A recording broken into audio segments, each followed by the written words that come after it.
السلام عليكم ورحمة الله وبركاته. الحمد لله رب العالمين والصلاة والسلام على رسوله الكريم أما بعد. عزیز طلباء و طالبات، حضرات و خواتین، تو اب بات آتی ہے کہ مسجد اقصیٰ کا انٹروڈکشن. مسجد اقصیٰ کے اندر کیا چیزیں ہیں، کیا نہیں ہے، مسجد اقصیٰ کسے کہتے ہیں، مسجد اقصیٰ کی کتنے دروازے ہیں، مسجد اقصیٰ کتنی بڑی ہے، اس کا کتنا رقبہ ہے یا کتنے ایریے میں وہ مسجد پھیلی ہوئی ہے، سب چیزیں انشاءاللہ اب ہم معلوم کریں گے. تو مسجد اقصیٰ، تو مسجد اقصیٰ جب کہا جاتا ہے تو بہت سارے لوگوں کے ذہن میں یہ بات آتی ہے کہ مسجد اقصیٰ کا مطلب وہ مسجد جو آج نظر آتی ہے، تو جسے ہم جامع القبلی کہتے ہیں، کچھ لوگ اسے مسجد اقصیٰ سمجھتے ہیں، اور بہت سارے لوگ مسجد اقصیٰ کا مطلب وہ جو گولڈن گنبد نظر آتا ہے، بہت سارے لوگ اسے مسجد اقصیٰ سمجھ بیٹھتے ہیں، جبکہ بات ایسی نہیں ہے. بات یہ ہے کہ مسجد اقصیٰ اس کمپلیٹ ایریے کا نام ہے، پورے کمپلیٹ ایریے کا نام مسجد اقصیٰ ہے، اور وہ کمپلیٹ ایریے کے اطراف میں ایک بڑی دیوار ہے جو کمپلیٹ ایریے کو اپنے اندر گھیری ہوئی ہے، تو اسے مسجد اقصیٰ کہا جاتا ہے. مسجد اقصیٰ کے اندر بہت بڑا ایریا ہے. تو مسجد اقصیٰ کے اندر جو جامع قبلی جسے عمر بن خطاب رضی اللہ عنہ نے پہلے بنایا، اس کے بعد عبد الملک بن مروان نے بنایا، وہ ہے، اور جو گولڈن گنبد وہ اس کے اندر موجود ہے. اس طرح مصلی مروانی ایک جگہ ہے، وہ اس کے اندر موجود ہے. اس طرح اور چھوٹے چھوٹے بہت سارے گنبد ہیں، بہت سارے چبوترے ہیں، پانی کے بہت سارے کنویں ہیں، اور پانی کے بہت سارے سبیلے ہیں، گارڈن ہے.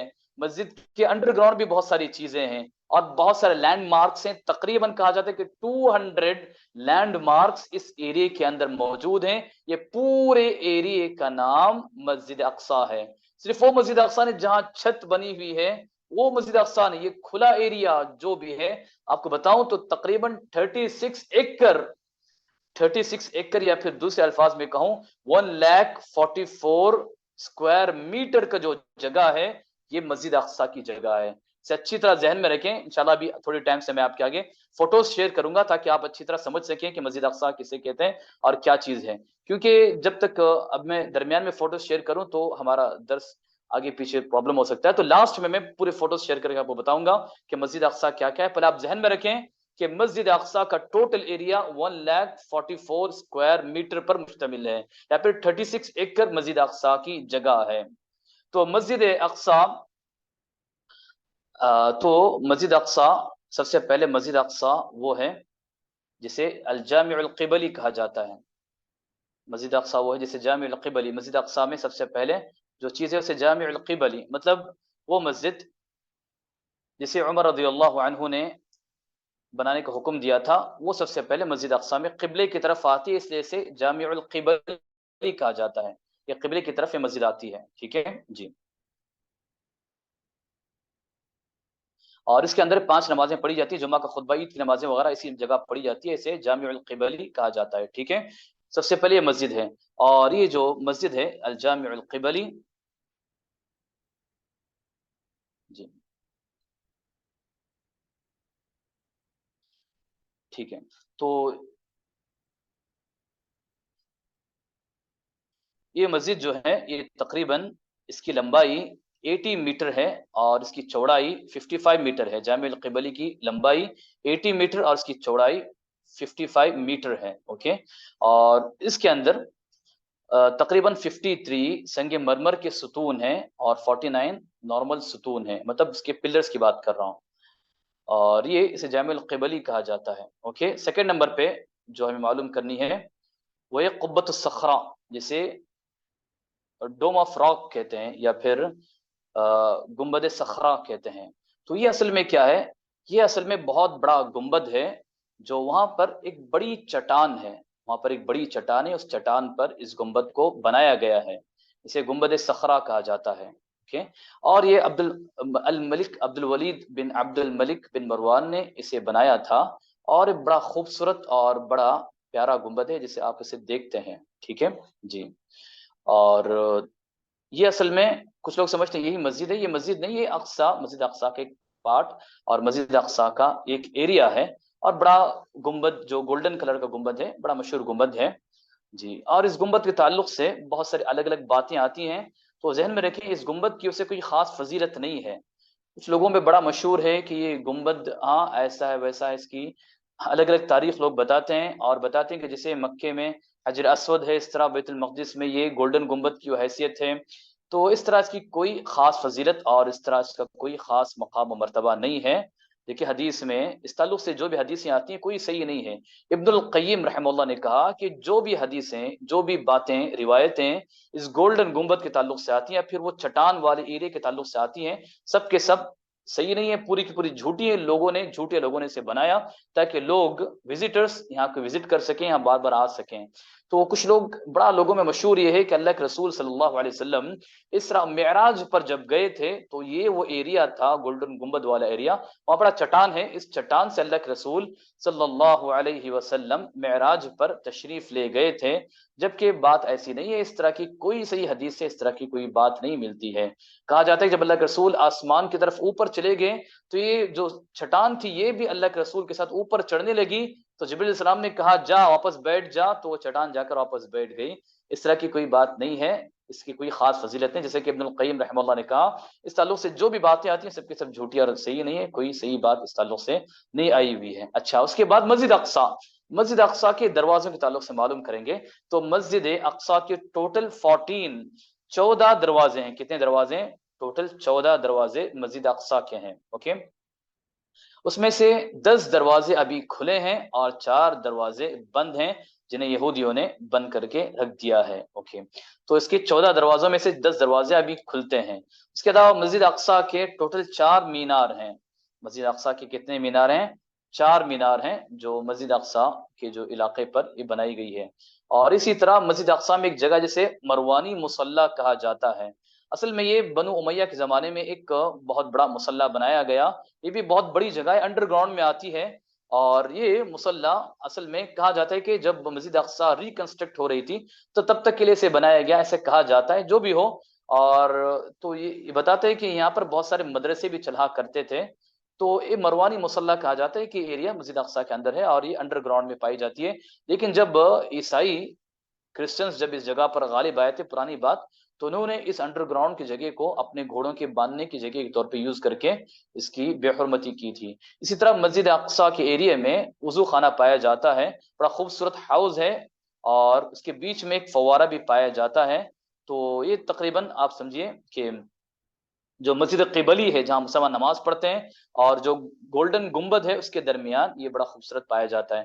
اسی طرح وہاں پر دیوار براق کہتے ہیں، اسے حائط البراق کہتے ہیں، یا پھر اسے یہودی اسے حائط المبکی کہتے ہیں، مطلب اسے ویلنگ ویل کہتے ہیں، ویلنگ وال جہاں پر ایک کھڑے ہو کر روتے ہیں، وہ جگہ اسے دیوار براق یا حائط البراق عربی زبان میں کہا جاتا ہے۔ تو یہ اصل میں یہ جو مسجد ہے، مسجد قبلی، اسی کا ایک پارٹ ہے، اسی کا ایک حصہ ہے، اور یہ تقریباً 50 میٹر لمبی اور جی 20 میٹر اونچی دیوار ہے، مطلب اس کی ہائٹ 20 میٹر ہے اور اس کی لمبائی لینتھ 50 میٹر ہے۔ اور یہ مسجد اقصی ہی کا ایک حصہ ہے، جیسا آپ نے دیکھا مسلمانوں نے اسے بنایا تھا، مسلمانوں کی یہ ملکیت میں آتی ہے، لیکن یہودیوں کا ماننا یہ کہ سلیمان علیہ السلام نے جو عبادت خانہ بنایا تھا اس کا جو بچا کچا حصہ ہے، وہ بچے کچے حصے میں یہ کیا ہے، یہ دیوار آتی ہے۔ اس لیے یہودی وہاں کھڑے ہو کر روتے ہیں، افسوس کرتے ہیں اور دعائیں کرتے ہیں کہ اللہ ہمیں واپس سے مسجد اقصی پر کنٹرول عطا کر، ہمیں واپس سے وہ بادشاہت عطا کر جو اللہ تعالیٰ نے یا داؤد علیہ السلام اور سلیمان علیہ السلام کو عطا کی تھی۔ اب دیکھتے ہیں کھڑے ہو کر روتے ہیں، سر ہلاتے ہیں، کچھ پڑھتے ہیں۔ تو یہ جو دیوار ہے اسے حائط البراق کہا جاتا ہے، اسے حائط المب کی رونے کی دیوار یا ویلنگ وال جسے کہتے ہیں، وہ جگہ اصل میں مسجد اقصی کا ایریا آتا ہے، مسجد اقصی کے اندر ہی آتی ہے۔ ٹھیک ہے جی۔ اسی طرح مسجد اقصی میں بہت سارے کنویں، ویل پائے جاتے ہیں، اور اس طرح مسجد اقصی میں پانی کی بہت سارے سبیلیں ہیں، پانی کی بہت ساری چیزیں ہیں جسے الگ الگ زمانوں میں لوگوں نے بنائے تھے۔ اسی طرح مسجد اقصی میں چبوترے بہت سارے ہیں، بیٹھنے کی بہت ساری جگہیں ہیں جہاں ایک زمانے میں علمی دروس ہوا کرتے تھے، علماء بیٹھ کر یہاں پر لوگوں کو سکھایا اور پڑھایا کرتے تھے۔ تو اس طرح آپ نے مسجد اقصی کا شارٹ میں ایک تعارف دیکھ لیا جسے میں نے آپ کے آگے بیان کیا۔ اچھا، اس کے بعد یہ دیکھیں، اب بس کچھ ہی منٹوں میں انشاءاللہ ہمارا درس ختم ہو جائے گا۔ تو مسجد اقصی کے بارے میں آپ نے جو سنا، اسی طرح مسجد اقصی کے بارے میں ہمیں یہ بھی معلوم ہونا چاہیے کہ مسجد اقصی یا فلسطین کی جو تاریخ ہے اسے ہمیں کافی توجہ دینے کی ضرورت ہے، اسے ہمیں کافی سمجھنے کی ضرورت ہے۔ فلسطین اور مسجد اقصی کی جو تاریخ ہے، اور اسپیشلی یہود کا یہاں پر جو کردار رہا ہے، بہت ہی برا یہود کا یہاں پر کردار رہا ہے۔ اور آپ جانتے ہیں کہ یہود مسجد اقصی میں داخل ہوئے، تو اس سے پہلے میں آپ کو شروع میں یہودیوں کی تاریخ سے پہلے بالکل شروع کی تاریخ سے لے جاتا ہوں۔ موسیٰ علیہ السلام کے زمانے سے ہم مسجد اقصی یا بیت المقدس کو تھوڑا سمجھنے کی کوشش کرتے ہیں۔ بارک اللہ فیکم، غور سے سنیں اور اسے نوٹ کرنے کی کوشش کریں۔ دیکھیے موسیٰ علیہ السلام کہ موسیٰ علیہ السلام نے مصر سے ہجرت کر کے بنی اسرائیل کو فلسطین کے علاقے میں لے کر آئے تھے، اور یہاں آ کر وہ فلسطین میں آباد ہو گئے۔ اصل میں ان کی آبائی سے پہلے وہ یہاں رہا کرتے تھے۔ یعقوب علیہ السلام نے مصر کی طرف رخ کیا تھا، پھر موسیٰ علیہ السلام نے واپس لے کر یہاں پر آتے ہیں وہ کیا، اور اس کے بعد پھر ان کی حکومت رہتی ہے، اور سلیمان علیہ السلام کے زمانے میں انہیں بہت زیادہ پاور حاصل ہو جاتا ہے اور ان کی حکومت قائم ہو جاتی ہے۔ سلیمان علیہ السلام کی وفات کے بعد یہودیوں کی یہ حکومت دو حصوں میں تقسیم ہو جاتی ہے۔ اچھا، اس کے کافی ٹائم کے بعد 598 بی سی بفور کرسٹ، عیسیٰ علیہ السلام سے پہلے 598 سال پہلے یہاں پر عراق کا ایک بادشاہ جسے بخت نصر کہا جاتا ہے، اس نے یہاں پر حملہ کیا اور سلیمان علیہ السلام کی جو عبادت خانہ تھا اسے گرا کر ختم کر دیا، اور اس نے یہودیوں پر بہت ظلم ڈھائے اور ان کی کتابوں کو جلا کر ختم کر دیا، اور پھر بہت سارے لوگوں کو غلام بنا کر اپنے ساتھ عراق بھی لے گیا۔ تو بڑی تعداد میں یہودی غلام بن کر عراق میں رہنے لگے۔ پھر اس کے بعد پھر جو خسرو یا سائرس جسے کہتے ہیں، تو 539 عیسوی میں اس نے آسانی کر دی اور یہودیوں کو رہا کر دیا۔ تو پھر یہودی واپس آ کر 539 بفور کرسٹ تو واپس آ کر وہ رہنے شروع کر دیا۔ اس کے بعد 331 بفور کرسٹ بی سی، عیسیٰ السلام کے پیدائش سے 331 سال پہلے الیگزینڈر دا گریٹ جسے کہا جاتا ہے، سکندر اعظم جسے کہا جاتا ہے، اور یہ آیا اور اس نے آ کر یہاں پر حملہ کیا اور اس نے اس کو اپنے کنٹرول میں لیا، اور اس کے بعد یہاں پر رومن کا، یہ بھی رومن تھا، تو ان کا کنٹرول یہاں پر ہونے لگا، اور عیسیٰ علیہ السلام کے زمانے تک جو بھی تھا یہ انڈر رومن کنٹرول کے اندر ہی یہ چیزیں پائی جاتی تھی، اور رومیوں کا ان پر غلبہ تھا۔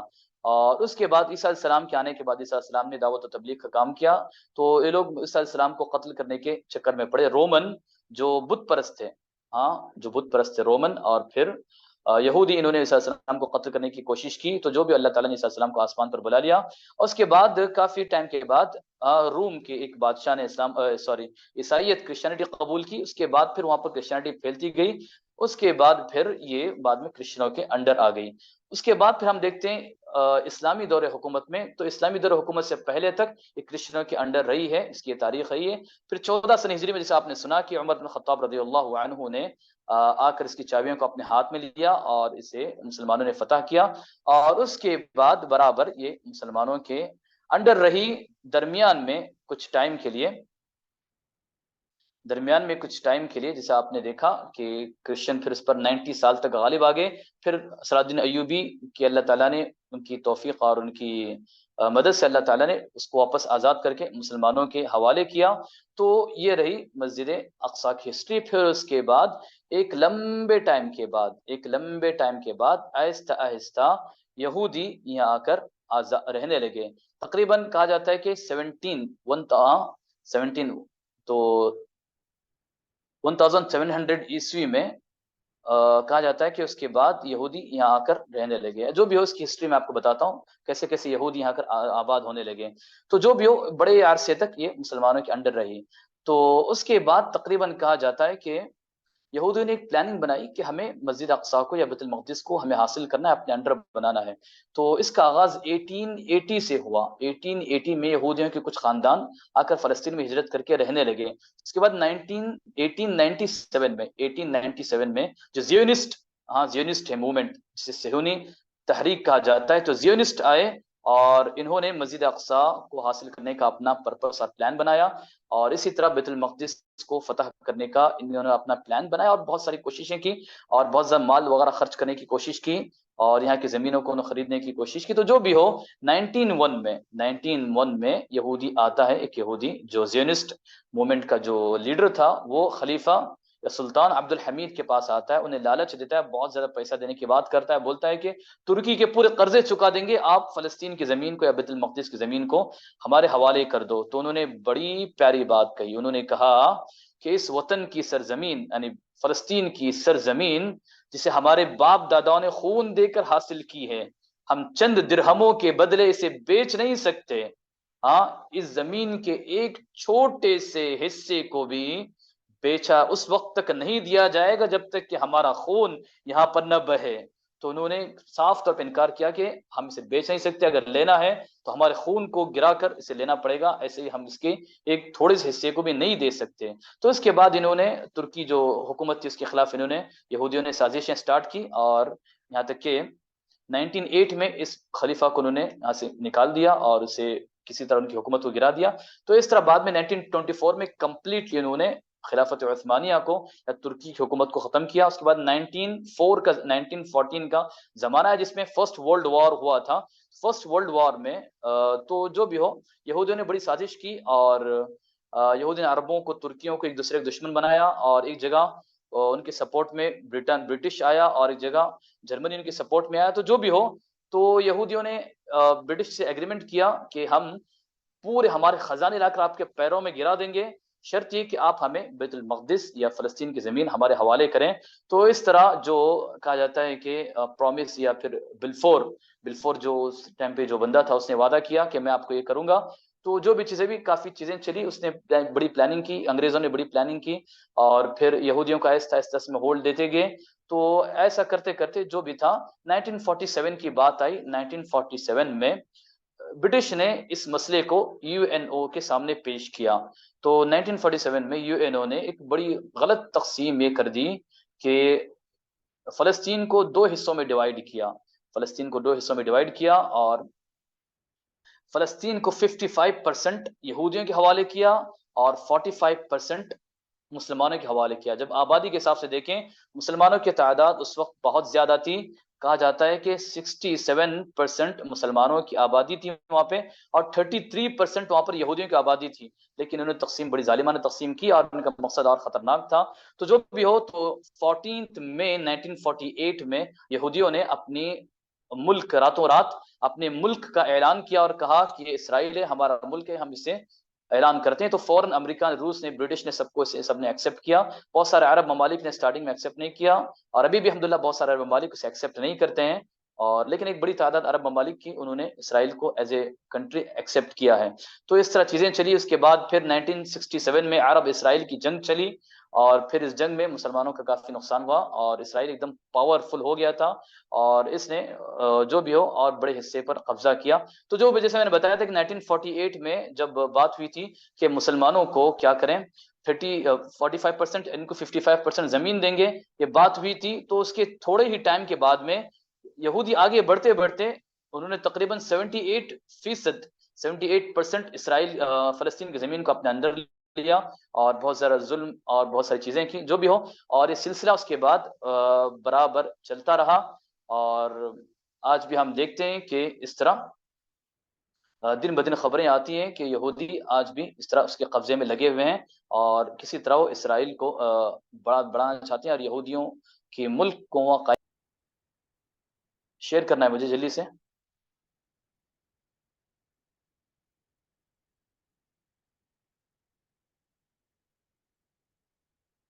جی چلیے, ہوسٹ کلاس میں آ گئے ہیں, تو میں بھی چیزیں آپ کے سامنے شیئر کرتا ہوں, ذرا دیکھیں. جو میں نے باتیں بتائیں آپ ذرا دیکھیں, معلوم پڑیں گی انشاءاللہ. جی تو دیکھیے, سب سے پہلے جو میں نے آپ کو بتایا تھا, تو یہ دیکھیے یہ کیا ہے. جی یہ ہے مسجد اقصی میں جامع القبلی, جہاں پر مسلمان 5 وقت کی نمازیں ادا کرتے ہیں, جمعہ ادا کرتے ہیں, اور پھر عید کی نماز ادا کرتے ہیں. یہ وہ جامع القبلی ہے, آپ سے دیکھ رہے ہیں جامع القبلی جو میں نے بتایا تھا. اور اس کے بعد یہ دیکھیں اسے حایۃ البراق کہا جاتا ہے.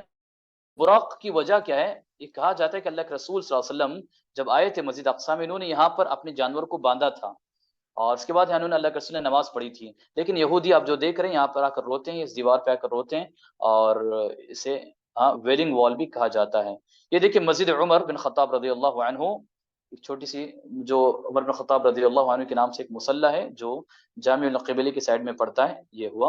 اور اس کے بعد یہ دیکھیے مینار ہیں، یہ کیا ہیں؟ 4 مینار جو میں نے بتائے تھے، یہ ایک مینار ہے، یہ اور ایک مینار ہے، یہ اور ایک مینار ہے، یہ اور ایک مینار ہے، کس کا؟ جی یہاں پر دیکھیں آپ، یہ فوٹو دیکھیں یہاں پر، جی یہ مسجد اقصی کے جو ڈورز میں نے بتائے تھے وہ ڈورز یہاں پر ہیں، آپ غور سے دیکھیں تو ان کے اپنے گیٹ، ڈور مطلب گیٹ ہوتے ہیں، تو یہ ڈورز اور گیٹ یہاں پر موجود ہیں جسے آپ دیکھ رہے ہیں۔ اور اس طرح ہم نے اور کچھ باتیں پڑھی تھیں، وہ بھی شیئر کرتا ہوں، بارک اللہ فیکم۔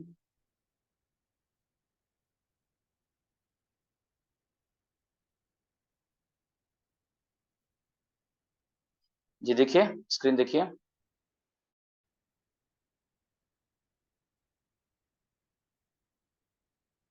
اچھا تو سب سے پہلے یہ دیکھیے، یہ جو آپ پورا ایریا دیکھ رہے ہیں، یہ پورے کا پورا ایریا اسے مسجد اقصی کہا جاتا ہے، یاد رکھیں اس میں، جی پورے ایریا کو مسجد اقصی کہا جاتا ہے۔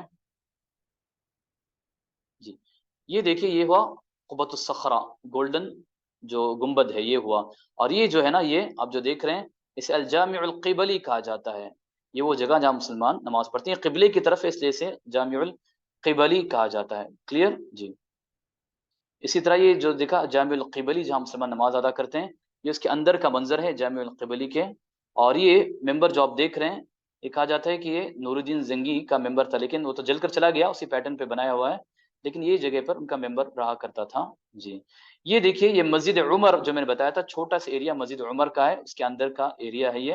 اب یہ دیکھیے جو میں نے آپ سے بتایا تھا فلسطین کے بارے میں، تو 1947 میں فلسطین کیسے تھا، آپ ذرا غور کریں یہاں پہ، فلسطین ایسے تھا 1947 میں، پھر اسرائیل نے راتوں رات اپنی حکومت کا اعلان کیا تو یہ ڈیوائیڈ ہو گیا، تو گرین کلر میں فلسطین ہے اور وائٹ کلر میں اسرائیل کا ایریا تھا، تو اس طرح فلسطین کو انہوں نے 45-45% میں ڈیوائیڈ کیا۔ اس کے تھوڑے ٹائم کے بعد جیسے کہ 1949 سے ہی اس نے قبضہ کرنا شروع کر دیا، اور تقریباً 78% پر وہ غالب آ گیا، 78% اس نے فلسطین کی ایریا کو قبضہ کیا، اور آج کی ہم یہ صورت دیکھتے ہیں، اللہ ہماری حفاظت فرمائے، تو یہ رہا ہے۔ اب یہ سائڈ میں جو دیکھ رہے ہیں چھوٹا سا، یہی غزہ ہے جہاں آج کل حملے ہو رہے ہیں اور یہاں پر مارا جا رہا ہے اور یہ کیا جا رہا ہے، اتنا ہی ایریا ہے، بس یہ چھوٹا سا گرین ایریا جو دیکھ رہے ہیں یہی غزہ کا ایریا ہے۔ اللہ ہماری حفاظت فرمائے، اللہ تعالیٰ مسلمانوں کی مدد فرمائے۔ تو یہ وہ ایریا ہے، اتنے چھوٹے ایریا کو حملہ کر رہے ہیں اور حاصل کرنے کے لیے کتنی کوشش کر رہے ہیں۔ اور یہ جو دیکھیے یہ جو تھا یہ بھی 2 حصوں میں فلسطین ڈیوائیڈ تھا، ہاں 2 حصوں میں ڈیوائیڈ تھا یہ، اور یہ حصوں میں فلسطین کو ڈیوائیڈ کیا گیا تھا، بعد میں انہوں نے 2 حصوں کاٹ دیا، بلکہ یہ جو حصہ تھا اس کے اندر بھی درمیان میں انہوں نے بہت سارے اسرائیلی کالونیاں بنائی ہوئی ہیں، اور فلسطین کو انہوں نے تباہ برباد کر دیا۔ یہ دیکھیے اصل میں یہ مسجد عمر بن خطاب کا، اور ایک یہ ہے یہ، جی یہ مصلی مروانی جو میں نے کہا تھا، مصلی مروانی وہ اس کا ایریا ہے یہاں پہ، اور جی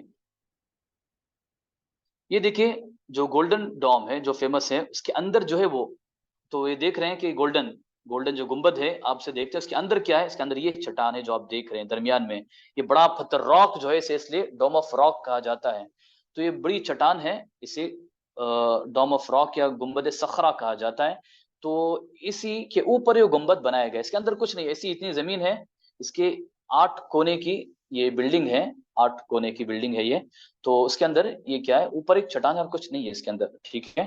تو کہا جاتا ہے جیسے میں نے کہا کہ یہاں سے اللہ کے رسول صلی اللہ علیہ وسلم اس چٹان پر چڑھ کر آسمان کی سیر کیے تھے، ایسا بہت مشہور ہے، لیکن کوئی اتھینٹک دلیل نہیں ملتی اس کے لیے، بس کہا جاتا ہے، اوکے، اور بہت ساری باتیں اس تعلق سے پھیلائی جاتی ہیں، تو اس طرح کی کوئی چیز ثابت نہیں ہے، ٹھیک ہے، چلیے بارک اللہ فیکم۔ تو یہ رہا مسجد اقصی کا، اور اس سے ریلیٹڈ جو فوٹوز آپ نے دیکھے، تو یہ میں نے آپ کے آگے مختصر طور پر مسجد اقصی کی تاریخ اور مسجد اقصی کے بارے میں بتایا، اور آہستہ آہستہ یہودیوں نے ہجرت کر کے مسجد اقصی میں آباد ہونے کی انہوں نے کوشش کی، اور اس طرح اسے تباہ برباد کر دیا۔ دیکھیے آج کل جو صورتحال چل رہی ہے حملے کی، تو بڑی افسوس کی بات ہے کہ اسرائیل دن بدن فلسطینیوں کے زمین پر قبضہ کرنے کے لیے اور اسے تباہ برباد کرنے کے لیے ظلم و ستم ڈھاتے جاتا ہے۔ دیکھیے اس سے پہلے میں نے جو بتایا تھا آپ کو کہ مسجد اقصیٰ کے تعلق سے بھی یہودیوں نے بڑی بڑی کوششیں کی، اسے انہوں نے اندر سے کھود کھود کر کھوکھلا کر دیا تھا تاکہ مسجد اقصیٰ کسی بھی ٹائم پر گر جائے۔ آپ کو معلوم ہونا چاہیے مسجد اقصیٰ میں انہوں نے آگ لگائی، بہت ساری جگہ مسلمان نماز پڑھنے والوں پر فائرنگ کی، اور بہت ساری چیزیں انہوں نے مسلمانوں کے خلاف ظلم و ستم ڈھائے اور بلاسٹ کیے، اور بہت سارے بلاسٹ کرنے آر ڈی ایکس وغیرہ لے کر اندر گھس گئے، بہت ساری چیزیں تھیں، بہت ٹائم سے ٹائم انہوں نے مسجد اقصیٰ کو نقصان پہنچانے کے کام کیا ہے۔ ان کا ماننا یہ کہ ہم پوری مسجد کو گرا کر وہاں پر سلیمان علیہ السلام نے جو عبادت خانہ بنایا تھا اس عبادت خانے کو واپس ہم بنائیں گے، تو اس چکر میں کرتے ہیں۔ اسپیشلی انہوں نے مسجد اقصیٰ کے نیچے حصے میں بہت کھوکھلا کر دیا ہے اسے، مقصد ہے کہ کہیں زلزلہ آ جائے یا کوئی حادثہ ہو جائے فوراً مسجد خود بخود گر جائے، یہ پلاننگ ہے، اور انہوں نے باقاعدہ اس کے لیے کام کیا اور کام کر رہے ہیں، اور ان کے لیے بڑی بڑی مشینیں بھی ہیں، اور لوگوں کو اویئرنیس، اپنے لوگوں کو اس پر بھڑکاتے بھی ہیں اور تیار بھی کرتے ہیں۔ اور حالیہ دنوں میں جو ہو رہا ہے اللہ اس کی حفاظت فرمائے، کوئی نیا نہیں، اس سال بھی ہوا، لاسٹ ایئر بھی ہوا تھا، اور اس سے پہلے 2017 میں بھی، اور الگ الگ ٹائم پر بھی، اور اسپیشلی 2000 کے اندر بھی بہت بڑا حادثہ ہوا تھا۔ تو یہ دن بدن مسلمانوں پر ظلم اور ستم ڈھانے کے لیے، اور مسلمانوں کی ان کے گھر اور ان کی زمین سے بے دخل کرنے، اور یہاں پر کمپلیٹ اسرائیلی حکومت قائم کرنے کے لیے ان کے ظلم و ستم بڑھتے جاتے ہیں۔ تو اس پر یہ بات یہ ہے کہ ہم اس تعلق سے کیا کر سکتے ہیں؟ تو ہمارے کرنے کا کام یہ ہے کہ ہم اتنے دور بیٹھ کر سب سے پہلے ان کے حق میں دعائیں کریں۔ دعا کوئی معمولی ہے، لوگ کافی ناراض ہو جاتے ہیں، بولتے ہیں کیا دعا، دعا کیا، دعا ہی بڑی اہم چیز ہے، اور ہم یہاں دور بیٹھ کر ان کے حق میں دعائیں کریں۔ دیکھیے جو بڑی بڑی باتیں کرتے ہیں مسجد اقصیٰ اس کے خلاف، یا اسی بہانے مسلم حکمرانوں کو ٹارگٹ بناتے ہیں، مسلم حکمرانوں کو ٹارگٹ بنا بنا کے بولتے ہیں فلاں کیا کر رہا ہے، فلاں کیا کر رہا ہے، فلاں کیا کر رہا ہے، تو کرٹیسائز کرنے سے ہمارا کچھ ہونے والا نہیں ہے۔ ہمارے کرنے کا کام دعا ہے۔ ہم کرٹیسائز کریں گے، فلاں کو گالی دیں گے، فلاں کو یہ کریں گے وہ کریں گے، اس سے کچھ ہونے والا تو نہیں، بلکہ ہماری زبان ہی خراب ہوگی اور ہمارا کیریکٹر اس میں خراب ہوگا۔ تو ہمیں جو کرنے کی کام ہے ان کے حق میں دعائیں کریں۔ کبھی جو کرٹیسائز کرنے والے، بڑی بڑی باتیں کرنے والے، کبھی ان سے پوچھیں کیا انہوں نے کبھی اکیلے میں مسجد اقصیٰ کے لیے، مسلمانوں کے لیے دعائیں کی ہیں؟ تو ایسا نہیں ہوتا۔ سب سے پہلے آپ دعائیں کریں، اپنی نمازوں میں یاد رکھیں، ان کے حق میں خصوصی دعائیں کریں، آپ سے جو کچھ ہو سکتا ہے مسلمانوں کے حق میں، خاص کر دور رہ کر ہم سے جو وہ دعاؤں کے علاوہ کوئی اور چیز نہیں۔ اللہ نے اگر ہمیں مقام و مرتبہ دیا، جو پوسٹ دیا، تو ہم سے جو کچھ چیزیں ہو سکتی ہیں ہمیں اسے کر کر ان کی مدد کرنی چاہیے اور ہیلپ کرنی چاہیے۔ اور اس طرح ہمیں سب سے پہلے اب اس زمانے میں، اب خصوصاً ہم ہندوستان میں اتنے دور بیٹھ کر ان کے حق میں دعائیں کر سکتے ہیں، تو خصوصاً ان کے حق میں دعائیں کریں۔ اپنی اولاد کو، اپنے بچوں کو مسجد اقصیٰ کی تعلیم دیں، بتائیں، رشتہ داروں کو مسجد اقصیٰ تعلق سے ایجوکیٹ کریں، اس کے مقام و مرتبے کو بتائیں، اس کی اہمیت کو بتائیں۔ یہ تمام چیزیں اپنی جگہ بڑی اہم اور امپورٹنٹ ہوتی ہے۔ یاد رکھیے کیا کہ مسجد اقصیٰ ہمیں کب حاصل ہوگی، اللہ تعالیٰ کب ہمیں مسجد اقصیٰ لوٹائے گا، تو یاد رکھیے مسجد اقصیٰ اگر حاصل کرنا ہے تو جہاں دوسری چیزیں ہیں، ساتھ میں بڑی امپورٹنٹ چیز یہ کہ ہمارے عقیدے کو سب سے پہلے ہمیں درست کرنا ہوگا، ہمیں سب سے پہلے ہمارے کاموں کو درست کرنا ہوگا۔ جب یہ سب چیزیں ہوں گی تب انشاءاللہ اللہ تعالیٰ ہمارے لیے آسانی کرے گا، اور مسجد اقصیٰ کو اللہ تعالیٰ ہمارے لیے واپس لوٹائے گا۔ اور بھی بہت سارے کام ہیں، لیکن سب سے پہلے ہمارے عقیدے کو توحید ہمارے اندر ہونی چاہیے، شرک ہم سے دور ہونا چاہیے، سنت کی محبت ہمارے اندر ہونی چاہیے، سنت پر عمل ہونا چاہیے، اور اللہ کے شریعت پر عمل کرنا چاہیے۔ اس کے بعد دوسرے اسباب ہیں، ان سب کو اختیار کر کے جب ہم کوشش کریں گے تو انشاءاللہ اللہ تعالیٰ مسجد اقصیٰ کو واپس ہمارے لیے لوٹا دے گا۔ اللہ سے دعا ہے کہ اللہ تعالیٰ مسجد اقصیٰ کو ظالموں کے ظلم سے آزاد کر دے، اللہ تعالیٰ مسجد اقصیٰ پر اپنی رحمتیں برسائیں، اللہ تعالیٰ ہمیں بھی اس کی برکتوں کو حاصل کرنے والا بنائیں، اللہ تعالیٰ مسجد اقصیٰ پر جو ظلم اور ستم، اس کے خلاف سازشیں ہو رہے، اللہ تعالیٰ تمام چیزوں کو دور کر دیں۔ اللہ تعالیٰ ہم تمام کو مسجد اقصیٰ میں زندگی میں ایک مرتبہ وہاں نماز ادا کرنے کا اللہ تعالیٰ ہمیں موقع دے، اللہ تعالیٰ مسجد کو آزاد، اس کی شان و شوکت کو ویسے لوٹائے جیسے صحابہ کرام کے زمانے میں اس کی شان و شوکت تھی۔ اللہ تعالیٰ ہماری دعاؤں کو قبول فرمائے، اللہ تعالیٰ ہمیں صحیح عقیدہ اور سنت پر چلنے والا بنائے، اللہ تعالیٰ ہمیں نیک توفیق عطا فرمائے، اللہ تعالیٰ ہمیں سچا پکا مسلمان بن کر ایک اللہ کی عبادت کرنے والا بنائے، اللہ تعالیٰ ہمارے بھائیوں کی تکلیفوں کو، ان کی پریشانیوں کو دور کر دے، اللہ تعالیٰ ان کے لیے آسانیاں پیدا کر دے، اللہ تعالیٰ ظالموں کو نیست نابود کر دے، اللہ تعالیٰ ظالموں کی سازشوں کو ان کے خلاف کر دے، اللہ تعالیٰ اپنے فضل و کرم سے اس امت پر اپنی رحمتیں برسائے، اور خصوصاً مسجد اقصیٰ کو آزاد کر دے، آمین۔ وآخر دعوانا ان الحمد للہ رب العالمین، والسلام علیکم ورحمۃ اللہ وبرکاتہ۔